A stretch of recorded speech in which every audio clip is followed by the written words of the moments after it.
Beau Sorenson is with the Natural Resources Conservation Service, and y'all are a federal agency that has the mandate of protecting land. Well, in protecting resources, helping farmers and ranchers meet their conservation objectives. What did y'all come into business after the Dust Bowl? What's your history? We actually did, and so our agency began as the Soil Erosion Service Yes.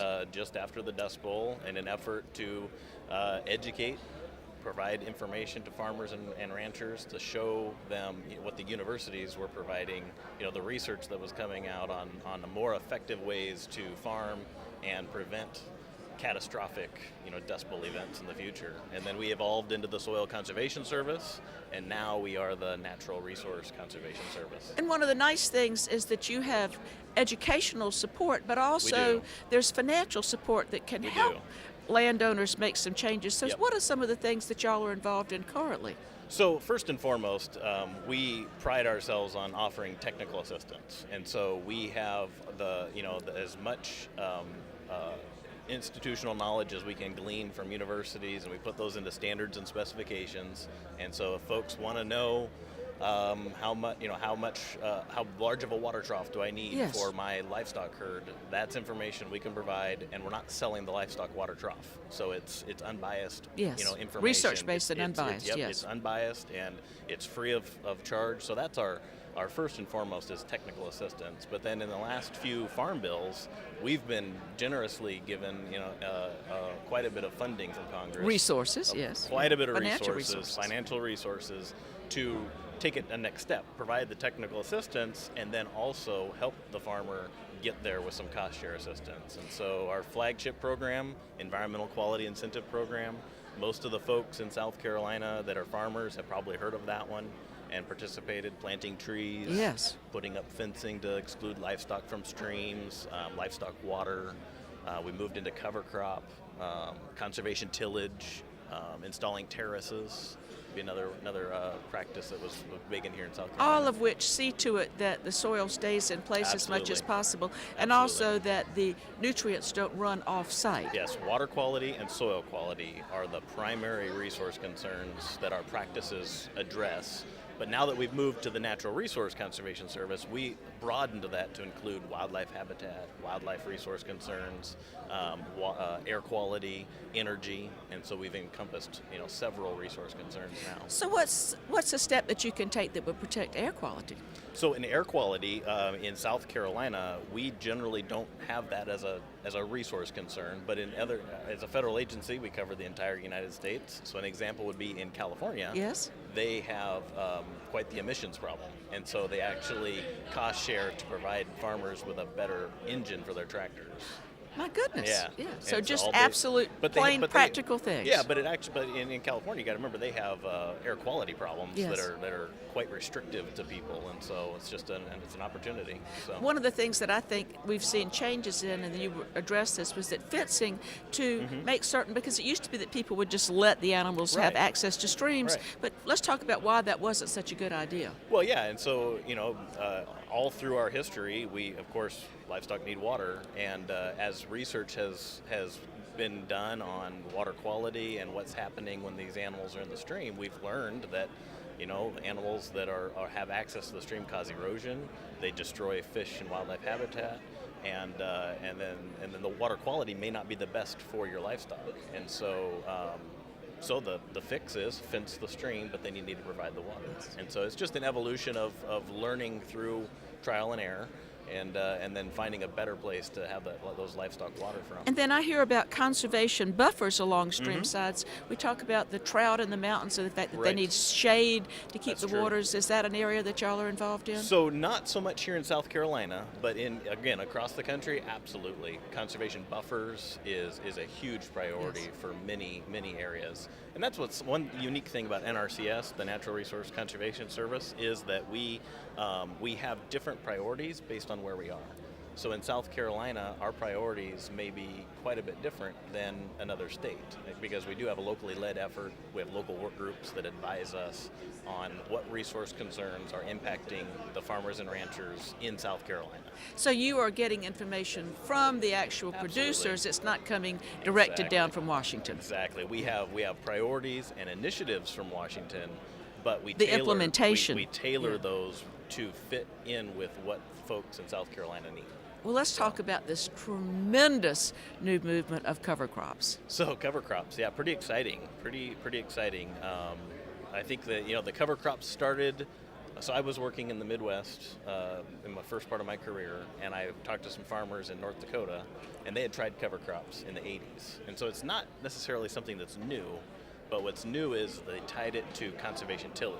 So with no-till and cover crops, they're finding just profound benefits to... There are earthworms in fields. Soil health, soil tilth. You're seeing higher crop yields with less fertilizer, less pest water management, less pesticides needed.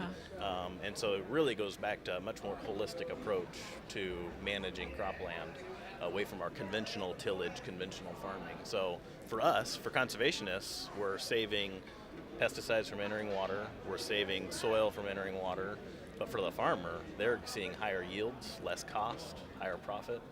And if you do want to talk about air quality, the fact that there's so much less tillage and so much less time that the tractor's running, that is something that we could consider. You could easily tie it to air yes, quality. You can, the reason we don't here is that we just don't have that as an issue, but you certainly could.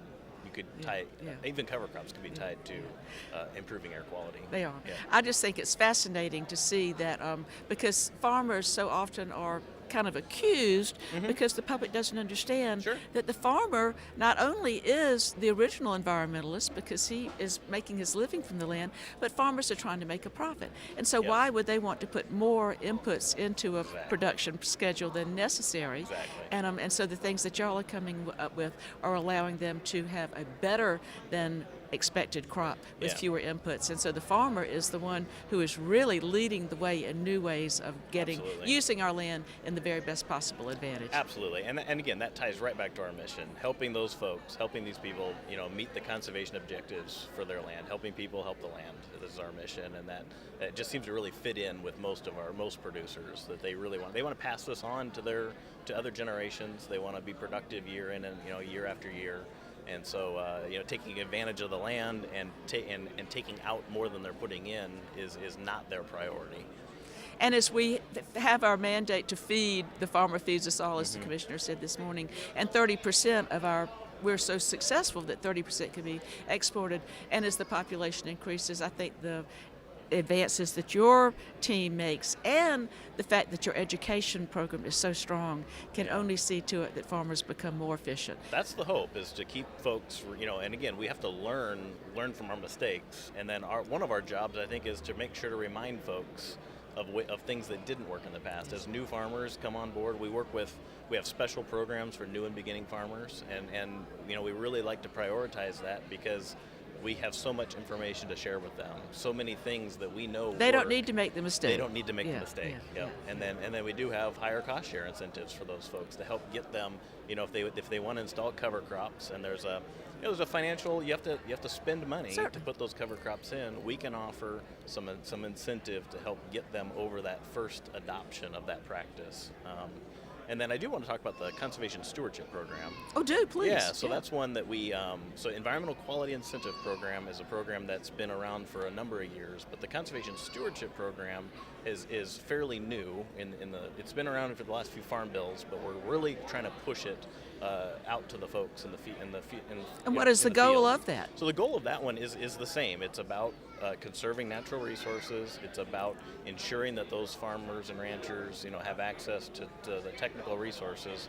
But the program is designed to be basically an annual payment. So the farmer would receive an annual payment for the conservation they've already done. My goodness. Yeah, so the folks that have the buffers, that have the wildlife habitat, they've done some cover crops. The people who are proactive and have done this and kept them up. EQIP doesn't have anything for those folks. Environmental Quality Incentive Program, if you're already doing the practice, there's nothing we can do to help you. Conservation But we'd like to reward program, you for it. We can reward you for doing those great things. and then we ask that you do a little bit more because it is federal funds. So Certainly, we need to go a little bit Yeah, further. So yeah. folks might be meeting 3 or 4 resource concerns. They're soil testing. They know how much fertilizer they're putting on the field. They've dabbled in cover crops, but maybe there's an opportunity to try a new practice, and we call those enhancements. And they would adopt an enhancement. Maybe it's to if it's a grazing system, rotationally put their supplement Yes, and feed out in different Okay, spots, kind of okay. help with grazing Yeah, management. to give the land a chance yeah, to come back. Yeah, and not could you be- use yeah. it as a grazing tool, Yeah. a tool to move the grazing around. So they would adopt that, and every year they'd certify. And they have get an to work with you to they work to with us. choose the enhancement Yep. that fits into their Absolutely. schedule. Absolutely. It's not mandated by We you. don't mandate what they choose. That's Yeah. one of the great things about us is we are, it's a voluntary programs, and so producers, farmers and ranchers, they invite us out to the field, to their farm. We take a look. We find out what they want to do with their land, and then we show them the resources we The have tools to get that them fit there. their needs, Yeah, and but they but we y'all don't make the choice together. require any Yeah, type of yeah. enhancement to, you don't have to do wildlife habitat if that's not your objective for your farm. Yeah. So- Well, I am so glad that Oregon gave you all this good training and Well, that you're thank now you. bringing it down. And I know when you come to a new area, you see things differently and you bring a passion that that is new Yeah. to the area. And so we welcome you, Thank you. and hope that it's going to be a very profitable experience for Yeah, you. we're- And we expect to see the lower half of our state that you're responsible for responding in kind. I appreciate that, and I think there's a lot of opportunity in the state for these programs and for folks to do so much more with their land. So we're excited. Yeah, Thank you very much. Thank you.